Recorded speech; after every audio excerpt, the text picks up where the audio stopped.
But yeah, there was a concerted effort recently. They found a bunch of the voice actors and live action actors from the original Resident Evil, which was very interesting stuff. And there are interviews you can find online with the actors. I know I read an interview with the live action actor who played Barry and the live action actor who played Wesker.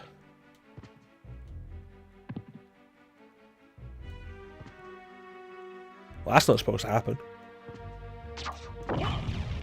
There's a visual glitch there. That's the second one, isn't it? Normal. I wonder if we're going to see anything though. Any others. Might make this playthrough a lot more interesting, who knows? Yeah, the live action actor who played Barry and Wesker, and I think they also found the actor who played Chris, the live action actor, which was interesting.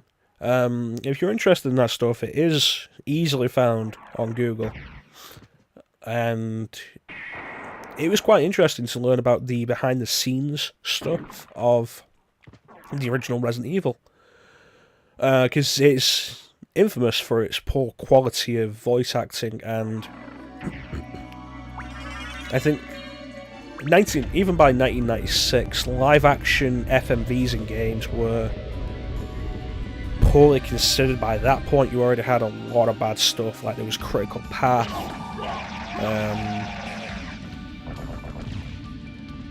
the X-Files game may have been out by then, I don't remember, but it's not good.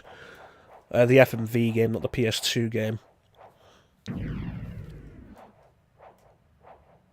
Oh, there's a load of really bad games featuring FMV that I cannot think of off the top of my head. Gabriel Knight 2 had FMV live action sequences. The most notable thing I recall about that, though, is that because they moved to live action, they replaced Tim Curry as the voice of Gabriel Knight, which was a shame. Because any game with Tim Curry is a game with Tim Curry, and Tim Curry.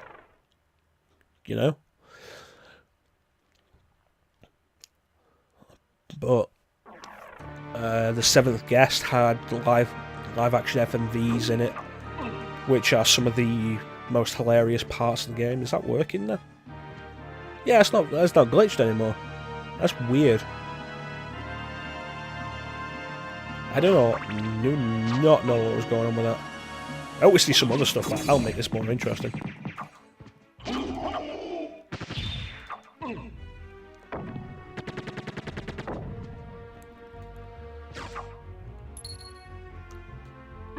Yeah, anything with Tim Curry, always a fan of.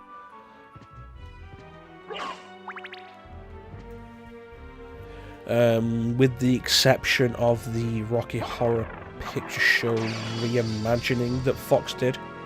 Let's do the Time Warp again. That generally wasn't particularly good, and it was really sad to see Tim Curry in the state he's currently in. He had a stroke several years ago.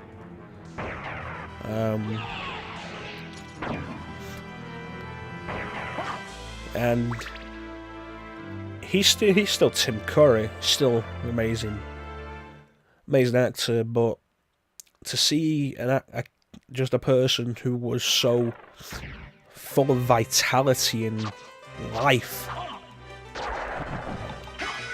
so tired and drained, it was really sad. But beyond that, the reimagining just wasn't very good anyway.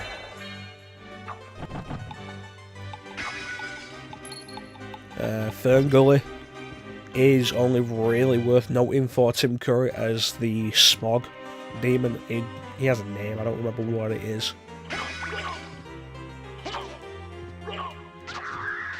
You want to be careful with the ectoplasms there, they will curse you, which, yeah, won't be a very nice thing to have in response after cursing the doppelganger and then beat him up. Means we cannot do our sword attack, or even our shield, so it'll be very awkward. Yeah, Tim Curry as the Smog Demon in Fern Gully, which they gave him a musical number, which was great. Always great to hear Tim Curry sing.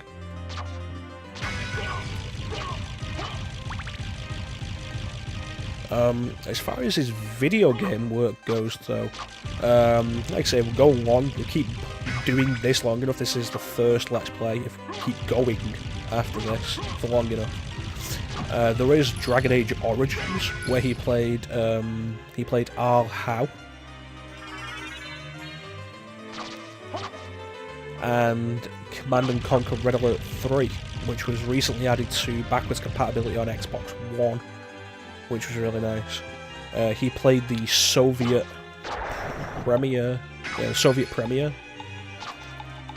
Red Alert 3 had a big thing in its promotional campaign, I remember, of having the biggest Hollywood cast in a video game ever. Which, it had a very sizable cast of recognisable names. Tim Curry was in there, Peter Stormare was in there, J.K. Simmons, Jonathan Pryce. Was Jonathan Pryce in that, or am I confusing that with Command & Conquer 3? George Kay was in there, Kelly Hugh. It's been a long time, old one. Meet the librarian here, who will be our merchant. Oh, it's you, Master Alucard. What do you need? I need your help. Young Master, I cannot aid one who opposes the Master. You won't go unrewarded. Really? In that case, just tell me what you need. I always love this interaction. I always thought it was funny. It's, yeah, no, I'm loyal to Dracula, and you're against Dracula, I can't help you. Here's some money. Oh, okay. I'm interested in this. I want to buy a couple of library cards as well, just for the sake of it. Library cards are an immediate teleport from wherever you are in the game to here. Like, literally here on the screen. But yeah, George Takei, Kelly Hugh, Gina Carano was actually in that. It was several years before she became better known in Hollywood. She was still known mostly as an MMA fighter back then.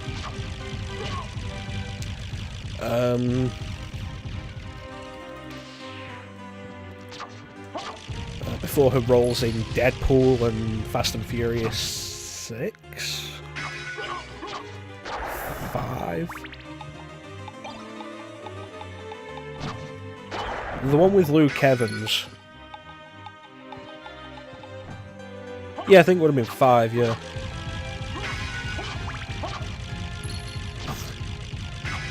Speaking of Luke Evans, Draw starred in Dracula Untold to tie us back into Castlevania.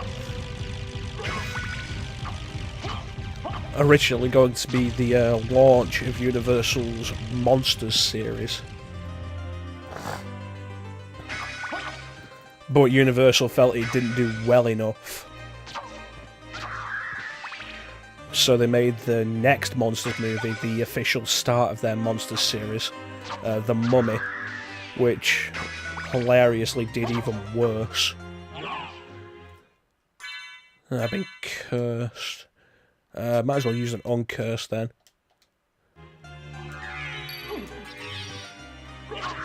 There we go. Yeah, the Mummy did even worse. And is, I think, a prototypical example of a Tom Cruise movie. We're at the point where Tom Cruise just has Tom Cruise movies. Like you in video games, you have the Ubisoft Sandbox. Which, at this point, is probably a genre of itself. Like if you ever played a Ubisoft game in like the last 8 years or so, you know exactly what kind of game I'm talking about. And there was the Tom Cruise movie. Mission Impossible is... oh, there we go, it's glitched again.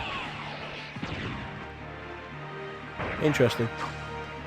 Where do I want to go now? The Royal Chapel actually would be a good idea. Yeah, take me round well enough. So yeah, the Tom Cruise movie. Mission Impossible has become the Tom Cruise movie. Jack Reacher. The first one I quite enjoyed. The second one was a Tom Cruise movie. And the whole thing with The Mummy was kind of hilarious in that regard. Because Universal are so confident in it that they decide, we will open this movie with the Universal logo that transforms into the Dark Universe logo. Because, Marvel's done so well with its cinematic universe, everybody wants a piece of that pie. And to be fair, Universal is probably one of the earliest film companies to ever do that. The old Universal Monsters series was kind of neat for that. It wasn't particularly good, but it was kind of neat. When you had the monsters meeting each other. So it does kind of make a certain kind of sense for Universal to do that. But like I say, the Mummy just became a Tom Cruise movie. It had its moments. I quite liked, I think Sophia Barela is her name. She was in Kingsman as well, the first Kingsman movie. She played the Mummy. I don't remember what her name was. Mostly because I've only watched it once. The movie isn't as memorable as the Brendan Fraser ones, where I remember the name Imhotep because I've seen those movies several times. Because I like them. They're good swashbuckling action movies. But that's besides the point. Really solid actress. She does a good job. She did a really good job in Kingsman. I liked her in that. It's a knife. I knew it was a knife and I knew I was going to grab that. It's awful. She was also in Atomic Blonde, which was an interesting movie that I quite liked. Apparently might be set in the same universe as John Wick. Weird. Had Charlize Theron and James McAvoy. It's a good movie,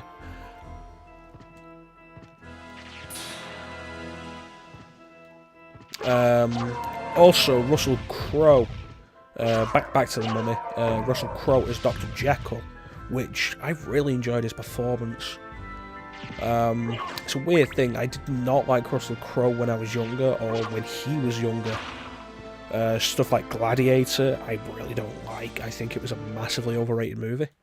But then in a lot of more recent movies, like The Man with the Iron Fists, or Les Miserables, I really enjoyed his performances.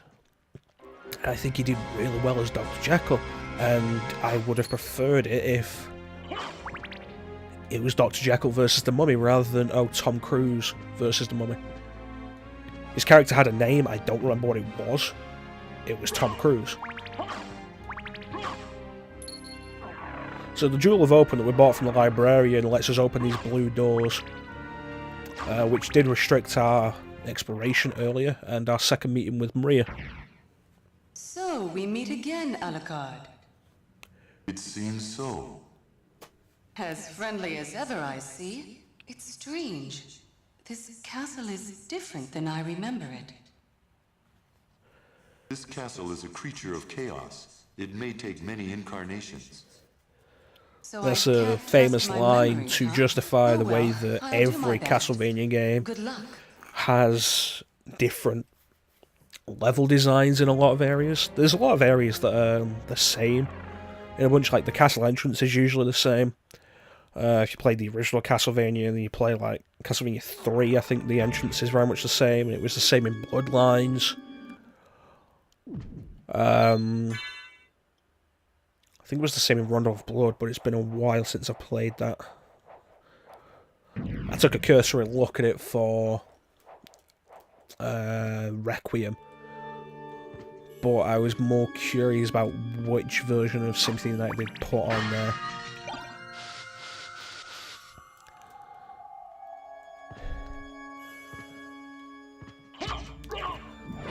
But yeah, it was just a Tom Cruise movie, starring Tom Cruise as that one character Tom Cruise plays. And it was incredibly boring. And it gets worse when you look into some of the behind-the-scenes stuff. It turns out that Tom Cruise brought in his preferred writer, which I think is weird as a thing to have, and his preferred editor. And essentially the entire movie was changed on Tom Cruise's direction to reduce the amount of screen time and character development the main, the titular character, the Mummy, had, in favour of expanding his character, who in the end was just another generic Tom Cruise character.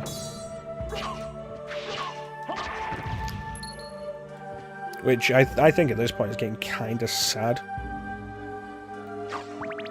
It's like you end up with a lot of actors who get older and start taking on roles for older actors and do really well in that. Like Sean Connery as he got older. Let me try and do Soul Steal here, be a magic spell. We have 77 MP since we've leveled up.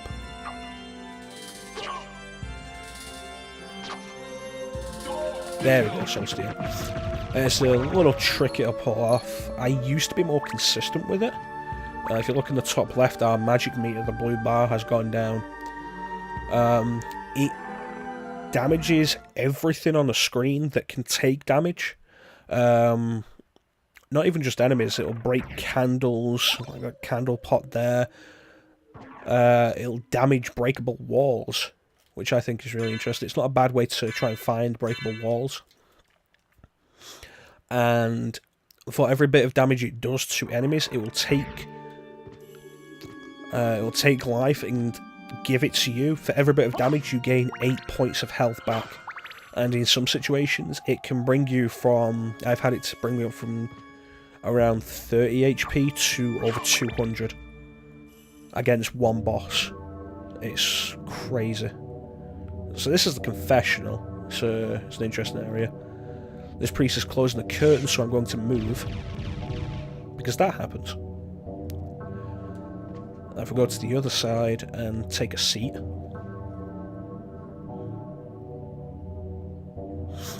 This lady is also going to close the curtain, so I'm going to move.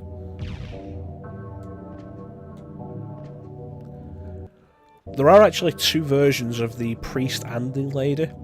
This is the different priest. You can tell by the skin colour. The evil priest had a darker purple to his skin colour. And we'll see which version of the lady we get here.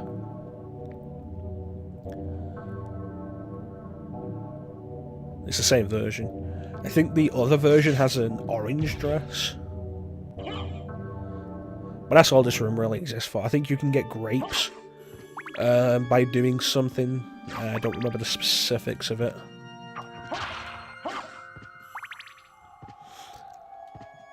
But yeah, you get some older actors. So actors, as they get older, take on the older person roles, which they can do really well with. Like Sean Connery in... he started as James Bond, but as he got older, eventually moved into roles like Henry Jones in Indiana Jones and the Last Crusade, which is an excellent performance, I really like it. Or Malone in The Untouchables, which was great, as the grizzled veteran police officer that is tired of the mob corruption in Chicago, I want to say. There we go. And there are various actors who do it, but Tom Cruise is in his... I think he's in his mid to late 50s now, and he's still trying to take these roles on like he is... 20 years younger. Which gets really sad, and bringing it back to James Bond again, if you look at Roger Moore's last Bond film, View to a Kill, where he's visibly getting on at that point. And the Bond girl for that movie is Tanya Roberts. And there's the thing where Roger Moore felt really uncomfortable because he was older than Tanya Roberts' mother. And was part of the reason why he ended up retiring from the role. And it becomes the thing, like, sooner or later you have to accept that you've gotten older.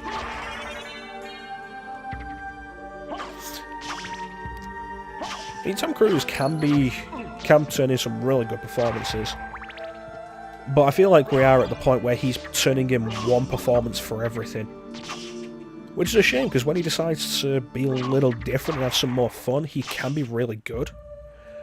If anybody remembers Tropic Thunder,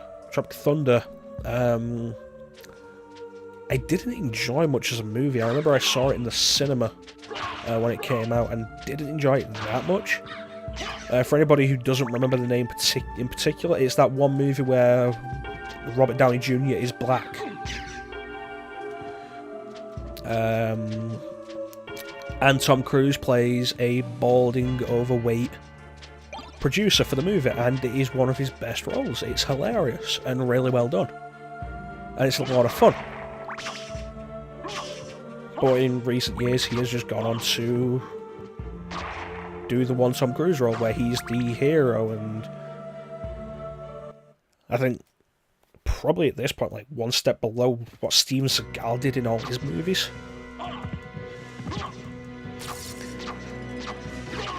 We're talking about movies for what, like the last half hour now.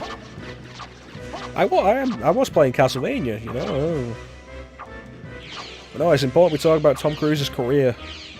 This is a Hippogriff. Not a difficult boss. Mostly because it'll just do that and you can duck right beneath its fire. Just keeps doing it. Just doing it again. Will it do it a fifth time? Yes, it will. Amazing.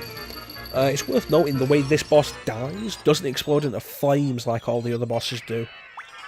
And it took me a while to realise it, but the story implication is that Maria Renard summoned it to test you. Strong. Which is really weird. What is it you want? You didn't come here to tell me because that. she does have an affinity with animals. If you play Rondo of Blood.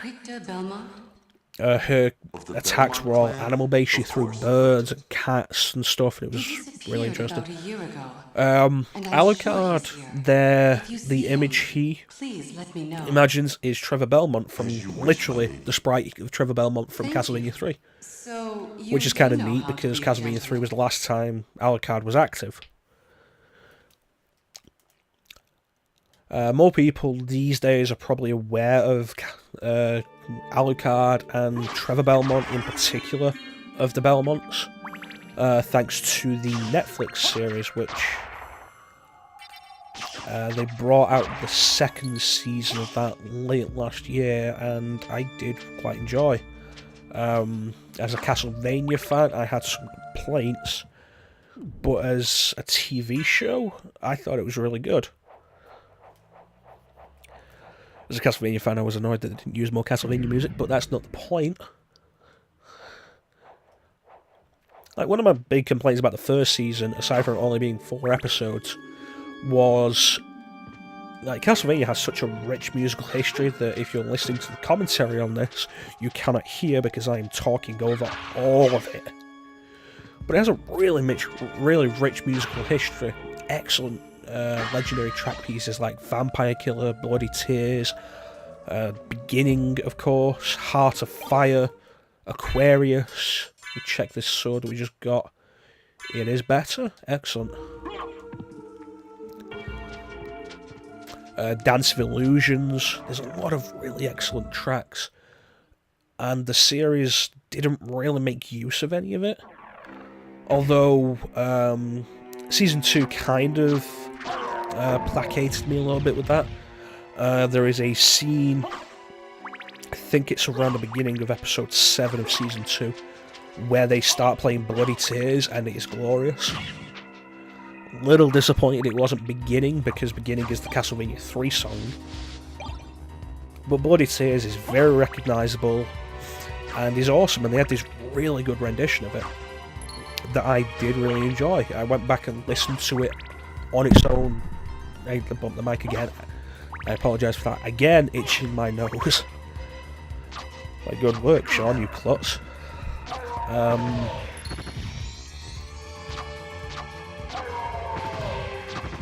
I was saying something about Castlevania music and I've forgotten now.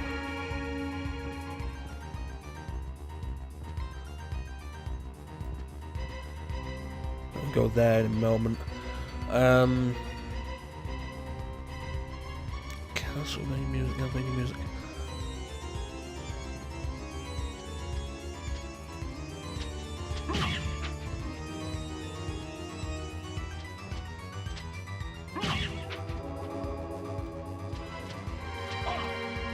Bloody Tears more recognisable than Beginning,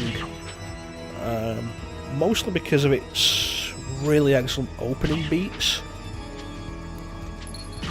Has this really recognisable opening that really builds up to a really awesome bit, which if you go back and listen to the original version of it from Castlevania 2, it's a little surprising that with an opening beat like that, it's really just a standard daytime music. You'd think it'd be like awesome boss battle theme, but it's not.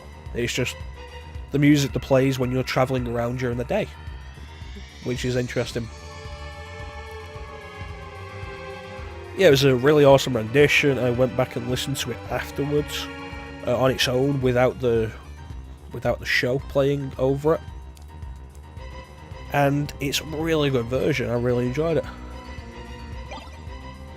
it. Tear-Thing, I do recall lowers your attack to 0. There is a trick to it, because there's a lot that goes on behind the scenes in this game in terms of stats and resistances and elemental attributes and stuff. I do not remember what it is, and I will probably never use it in this playthrough.